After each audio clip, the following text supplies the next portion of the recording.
Parce que le 8 mars, journée des droits des femmes et non journée de la femme, fait des jaloux, j'ai décidé de célébrer la journée des hommes. Le mois de mars est idéal car le symbole masculin fait référence au dieu Mars, et plus précisément à son bouclier. Mars est aussi le dieu de la guerre et accessoirement l'amant de Vénus. Beaucoup d'hommes s'estiment maltraités par les féministes qui leur renvoient un reflet trop négatif. Seulement beaucoup estiment aussi qu'il faut laisser dire avec humour que les femmes sont vénales, que les femmes seraient prêtes à tout pour avancer professionnellement, et que les femmes sont méchantes. Ouais. Comme je ne suis au fond ni rigide ni frigide, je vais tenter une approche par la flatterie. J'ai rédigé quelques lignes pour faire l'éloge des hommes que j'aimerais connaître. Vive les hommes qui ont des raisons d'être fiers de ce qu'ils sont. Vive les hommes libres, vive les hommes forts et tendres. Vive les hommes truculents, vive les hommes taciturnes. Vive les hommes qui connaissent assez leur force pour ne pas en user au détriment des autres. Vive les hommes qui connaissent leurs faiblesses. Vive les hommes qui ne couvrent pas des inconnus d'un regard lubrique sans se demander s'ils leur plaisent eux-mêmes.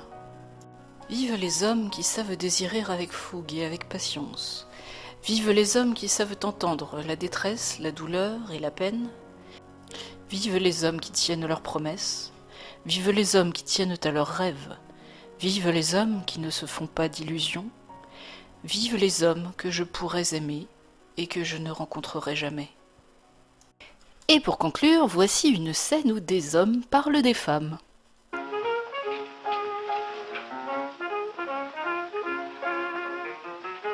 Dites pas que vous m'avez vu. Pourquoi? Il y a Schumacher qui me court après. Qu'est-ce que tu lui as fait? À lui, rien, ce serait plutôt à sa femme. Lisette? Oui, on s'est un petit peu fréquenté, il nous a vus, alors il est pas content. Ah, monsieur le marquis, les femmes, elles sont bien gentilles, je les aime bien. Je les aime trop, même. Mais c'est à cause des ennuis. À qui le dis-tu? Ça va pas, vous non plus? Pas fort. Dis donc, Marceau, il n'y a pas des moments où tu voudrais t'arabe? Ah non, monsieur le marquis, pourquoi faire? À cause du harem? Ah oui. Les musulmans sont les seuls qui aient fait montre d'un peu de logique. Oui. Dans cette fameuse question des rapports entre les femmes et les hommes.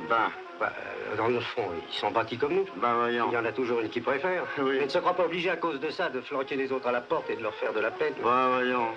Oh, moi, je ne voudrais faire de peine à personne. Surtout pas aux femmes. Merci. C'est le drame de ma vie. Oui, mais pour ça, faut avoir les moyens. Comment? Mais même avec les moyens, je finis par rendre tout le monde malheureux. Femme, maîtresse et moi-même par-dessus le marché. Moi, monsieur le marquis, les femmes, que ce soit pour les avoir ou pour les quitter ou pour les garder, j'essaye d'abord de les faire rigoler. Quand une femme rigole, elle est désarmée, vous en faites ce que vous voulez. Mais vous, monsieur le marquis, pourquoi vous essayeriez pas d'en faire autant? Non, pauvre Marceau, parce qu'il faut être doué. Bien sûr. Monsieur le marquis, vous voudriez pas me rendre un service?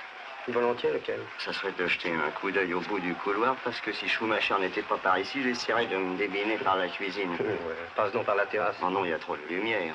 Bon, alors reste là, je vais voir. Merci, monsieur le marquis.